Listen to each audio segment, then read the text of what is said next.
Howdy, y'all. This is Taylor Ursula of That's So Pisces. It's time to explore this total eclipse of the heart in Aries. So let's do it. Okay, so this new moon eclipse in Aries is taking place at 19 degrees on Monday, April the 8th at about 11:30 a.m. here on the West Coast. Now, this is like the eclipse we've been waiting for. We had our first Aries new moon eclipse last year on the very last day of Aries season at 29 degrees. And that was before the nodes had shifted onto the Aries Libra axis. They were still hanging out in the Taurus Scorpio part of the zodiac. And so this is our first Aries new moon eclipse properly with the nodes in these respective signs, and therefore with the moon very close to the Aries North Node. There are a few elements that make this Aries eclipse particularly interesting beyond the scope of the eclipse itself being a radically new, unpredictable emergence of Aries energy.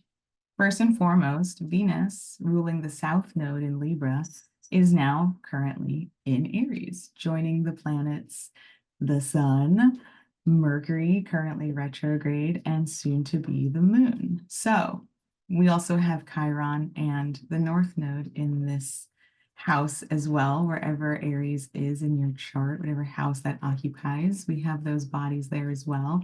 So it's kind of a full house vibe.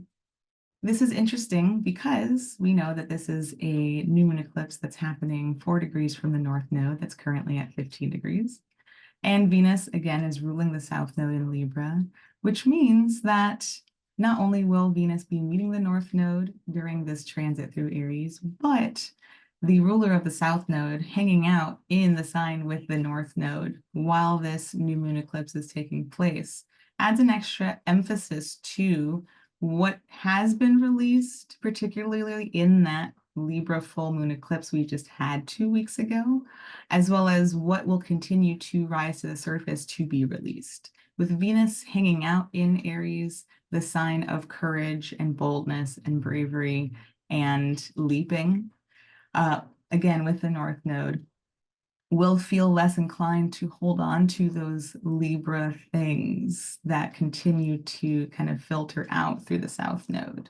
You may recall that that was our one and only full moon in Libra as an eclipse. And so there may be a continuation of things like sloughing off or shedding at this time as, as we make progress away from that full moon eclipse and as we see what is forthcoming with this new moon eclipse. Another interesting component to this eclipse, we know that it's in Aries, so it's being ruled by Mars. Mars is currently in Pisces, Aries' next door neighbor. So Mars can't really see what it's bringing in terms of the eclipse that it's ruling in Aries because it's in this next door neighbor sign. And this eclipse takes place 2 days before Mars makes its conjunction to Saturn in Pisces at 14 degrees. Now that means that the flavor of this imminent conjunction will be a big signature of this Aries new moon eclipse. We'll be anticipating this conjunction. And this is a conjunction taking place between the two malefic influences in the zodiac. So I know already a lot of people are not looking forward to this conjunction. It heralds a new cycle. It starts us off into figuring out what these energies combine to produce for us. How are we currently navigating and channeling these energies? What efforts need to be kind of anchored and rooted? And in what sense will they feel delayed as they do so? So that's going to be a big piece of this eclipse. And it might be that we don't know right away maybe what efforts need to be grounded or anchored. We don't necessarily recognize what those efforts being anchored will yield in the Aries part of our charts. And we'll see that unfold over time. This is also taking place 3 days before the Mercury cazimi, taking place at 22 degrees. Now, this is the inferior cazimi. So Mercury is still retrograde, and this is the halfway point of this retrograde. And so at this cazimi, we are said to gain some clarity into some of what we are repairing or reviewing at this time with Mercury being retrograde. We are gaining insight into what those Mercury Chiron conversations have looked like, and Mercury and the North Node. And so we are gaining some insight as well as integrating, right? The sun meeting with that body is the sun bringing all of that information into consciousness. And so we'll gain some idea about what this has all meant to us so far, as well as perhaps where we want to move forward for the rest of the retrograde period. So let's look at some of the aspects around this moon. The moon will move into Aries on Sunday the 7th, and within just a couple hours, it will make a sextile to Pluto in Aquarius at 1 degree. So there's a level of perhaps even further shedding here, thinking about this being the dark moon before it becomes new, right? This is the moon fully shedding everything from the previous cycle. And honestly, since it's an eclipse, we might also be thinking back to that Aries full moon that we had about 6 months ago that was not an eclipse, but we might be getting a sense of even the differences that we've seen or recognized in that Aries part of our chart again since that full moon in the fall. The moon then goes on to make a conjunction to Venus at 3 degrees, which is sort of bringing a sense of connection is what I'm thinking here, bringing us a sense of what resources we have available for this moment, moving out of what the moon is recognizing it's shedding through Pluto. Maybe we're taking inventory here of what resources we have for this incoming cycle, what connections we currently are able to really, I'm trying to avoid using the word connect again. What connections we have that are really abundant or are facilitating whatever that release is that Venus is overseeing through the South Node. So on Monday the 8th, the morning of the eclipse, we have the moon make a conjunction to the North Node at 15 degrees. And this is where we hear conversations about hunger. So let's revisit the idea of the North Node. Anytime there are planets interacting with the North Node, there is an activation of hunger for what is trying to come in through that node.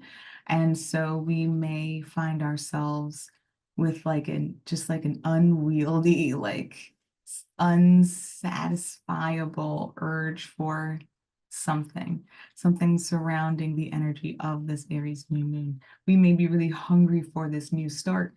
We may be really hungry for and like ambitiously chasing some sense of authority, some sense of autonomy, right? Thinking about what the Aries North Node is trying to bring in for us. We might be very much looking for courage or boldness, and we may find that easily, and we may get carried away with that as the moon makes this conjunction to the North Node. So things to keep in mind on this spicy Monday morning lunation.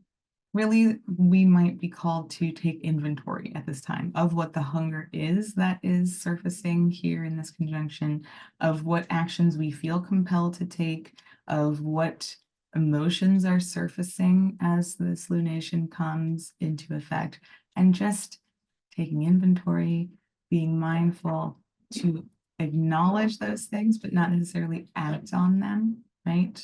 And just really getting to know kind of the flavor of the hunger coming up here. So we then have our moon and sun conjunction. But what we need to weave in as well is that there is an exact conjunction to Chiron that is taking place in this new moon eclipse at 19 degrees.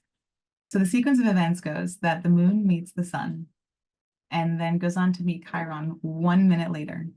And 7 minutes after this, the sun meets Chiron. So the rapid fire nature of these conjunctions is very palpable. So this means that Chiron is very, very much central to this new moon eclipse lunation. And let's break that down a little bit. We've talked about Chiron and Aries. Chiron moves its slowest across the signs of Pisces and Aries. And so it will be in Aries for about 8 years total. Okay. And we've crossed the halfway point. Chiron is at 19 degrees.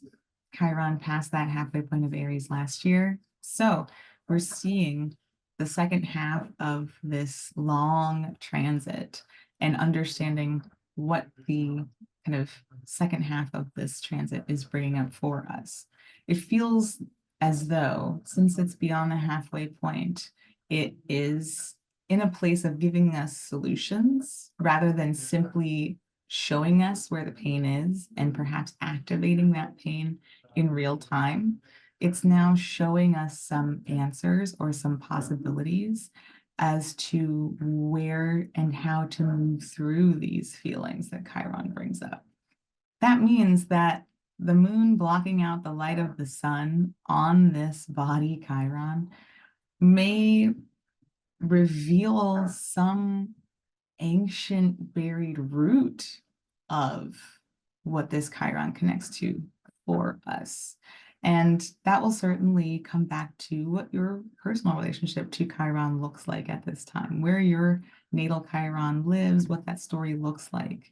In Aries for us, it's bringing up instances where we've been unable to individuate, where we've been stripped of autonomy, where we've been criticized for initiating and simply kind of judged maybe for just being ourselves and feeling a sense of courage and passion for the world around us. So we'll get some big downloads at this time that, again, we may not want to act upon in the immediate, but may just want to take inventory of. There may be a lot of rawness that surfaces in this new moon eclipse. And there may also be a lot of catharsis that is possible and available to us now. We may be reaching this place or this point of no return where something's been activated within us and we can't imagine possibly going back to who we've been leading up to this point.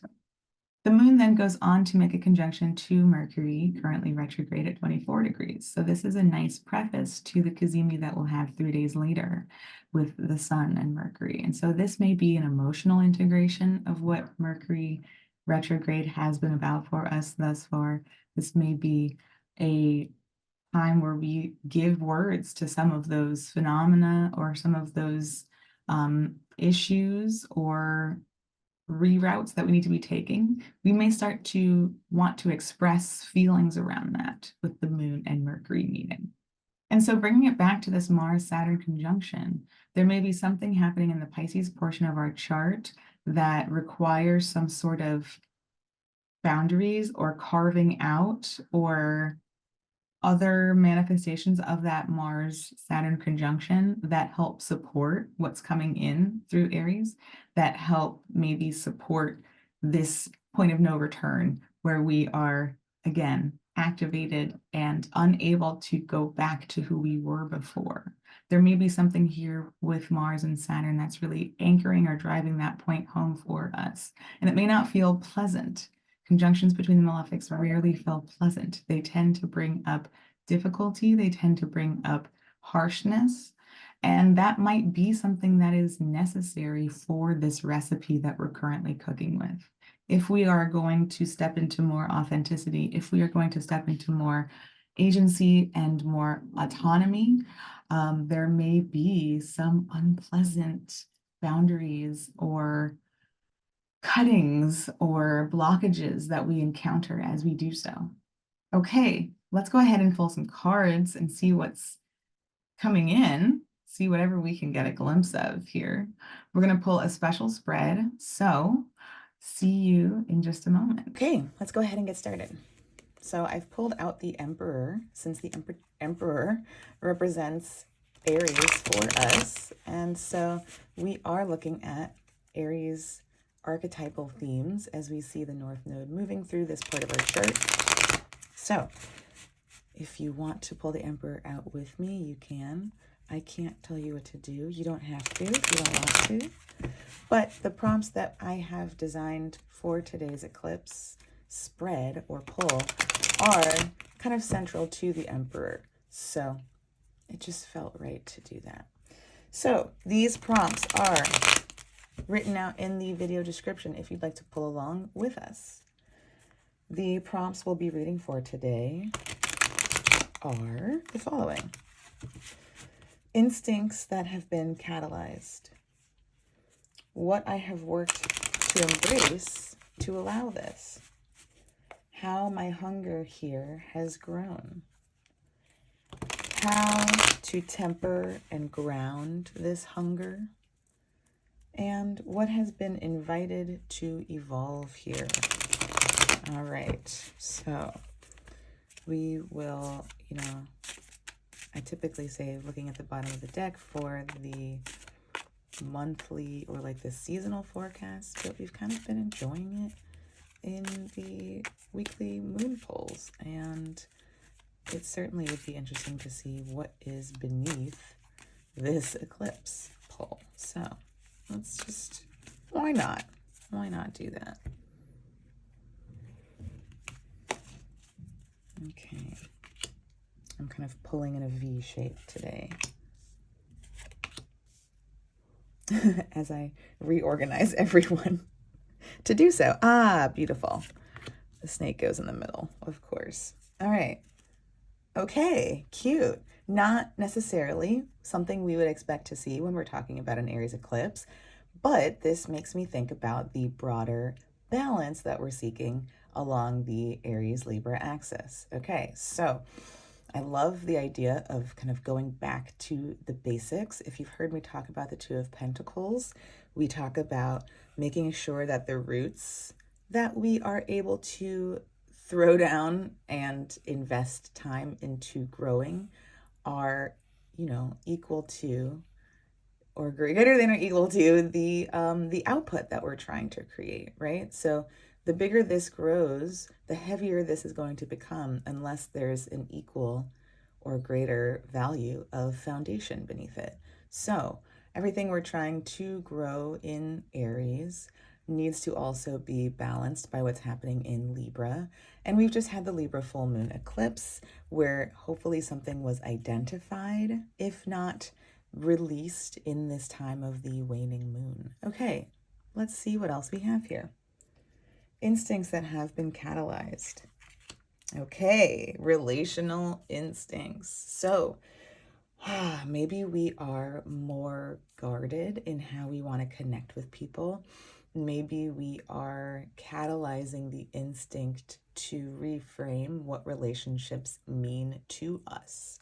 As everything has started to unravel in the Libra part of our chart, wherever that is for us, it undoubtedly involves us and another, some sort of partnership, whether it is romantic, which the Two of Cups seems to suggest, whether it's business or friend or, Libra can also represent where we see it like people we don't agree with, right?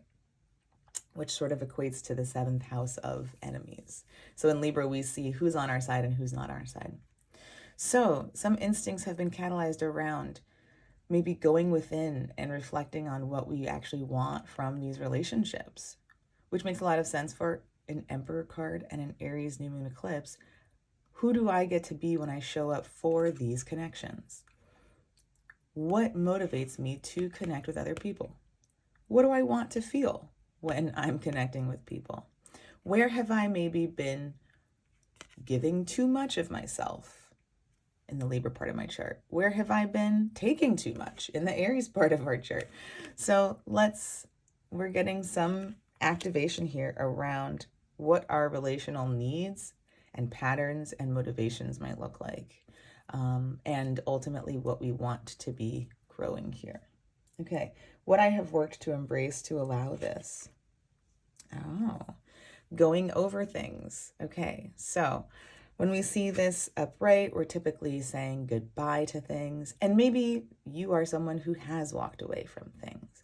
Maybe you have recognized and identified some things you want to, or maybe need to walk away from, but you've been taking the time to go over them to make sure, right? We maybe haven't been rushing into anything, especially if we're activating the Aries part of our chart. That might be something we're learning. Maybe we've hesitated, right? Maybe we've hesitated from walking away from things. Maybe that is some of what's happening in the Libra part. Maybe the Aries part that's being activated and asking us to think about and reflect on what this means to us. Maybe the Aries part is trying to activate also the courage to leave. So maybe we're working through what meaning leaves, right? Or maybe we have worked through and embraced what does it mean to me to walk away? When do I walk away? What's the final straw for me? Where do I go when I walk away? And what keeps me from feeling like I can walk away if that's something that I've been held back about? Okay. How my hunger has grown here. Oh, okay. So, we've got cups surrounded by swords. So, there's anxiety. There's maybe feeling like, if these cards aren't far apart from each other, right? But what we're missing is like the self-defense. What we're missing is like we're kind of missing the part about who's saying what and like whose stance is what. And am I trying to get away with something? Am I lying? Is someone else trying to get away with something? Are they lying? So when we stay, right, if this was upright, we would be moving into the Seven of Swords and then into the Eight of Swords. But it's very interesting to see that we instead stay, we stick around, we stay behind, we're still assessing, we're going over things, we're making sure, or maybe we are anxious here. Maybe this is where the anxiety starts. I'm not sure if I can walk away. I'm not sure if I can leave this behind. I'm not sure if I can activate my own agency here. So the hunger is in maybe doing that walking away. And because we're staying, it's creating anxiety. Perhaps the hunger itself creates the anxiety. This hunger for autonomy and for agency is creating this anxiety because we're still trying to parse through what this relational element looks like, what these relational needs are, and can we actually have those kinds of relationships? I don't even know if I can leave behind my current relationships or whatever's feeling imbalanced. I feel anxious. How to temper and ground this hunger? Oh, casual. Just go through an entire transformation. Okay, but there's surrender here, right? When we see the death card, we see a surrender. Whatever change is coming is coming. It needs to come.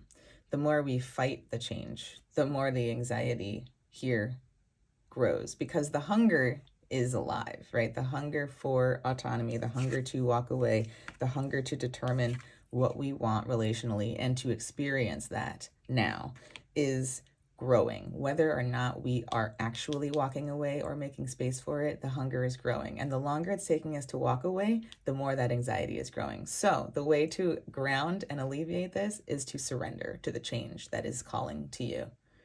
I'm going to leave it there. Like, that's it. That's it. I mean, also recognizing these are all minor cards. These are on the ground. These are in front of us right now. This is a bigger process. This is bigger than us. This is bigger than this moment. This is a process that will take some time, right? Okay.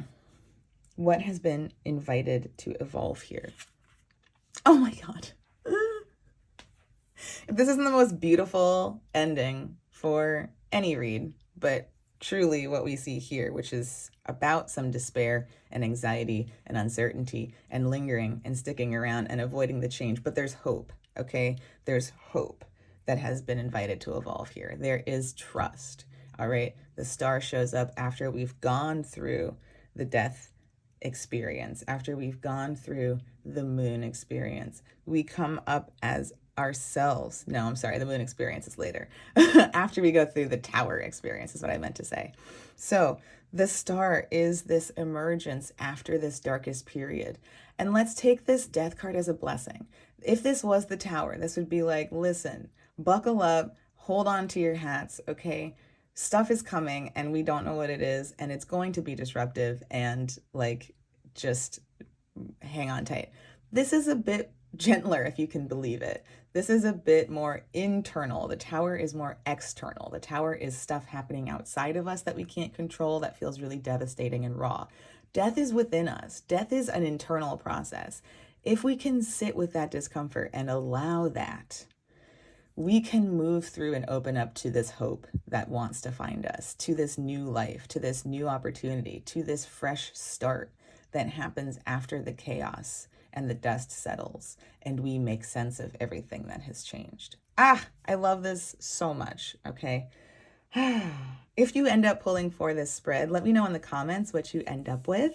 If you have questions, let me know in the comments. I love receiving your questions in the comments, so thank you so much for sharing those.